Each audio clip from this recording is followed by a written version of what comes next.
yoki bo'lmasam o'tirib ishlaydigan ofis xodimi bo'lsin, ularda bel grijasi bo'lish ehtimoli juda ham katta. Aytamiz, nima ish qilasiz? Men har doim o'tirib ishlayman.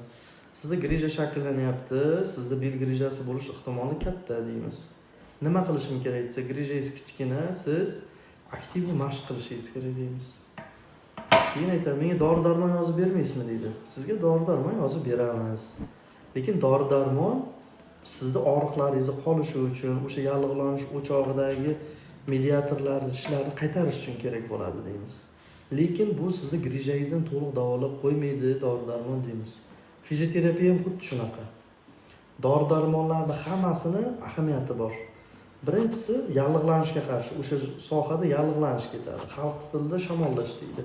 Mana bu yerda o'zgarish paydo bo'lgandan keyin grijada, belda.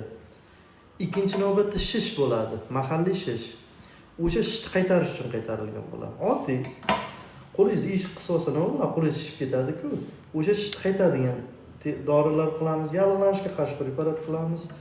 Keyin mana shu grija chiqqan sohada mushaklar, umuman nervlar ta'sirlanganligi uchun mana bu orqa guruh mushaklari spazm bo'lib tortilib qoladi. O'sha spazmni yo'qotishga qaratilgan bo'ladi asosan.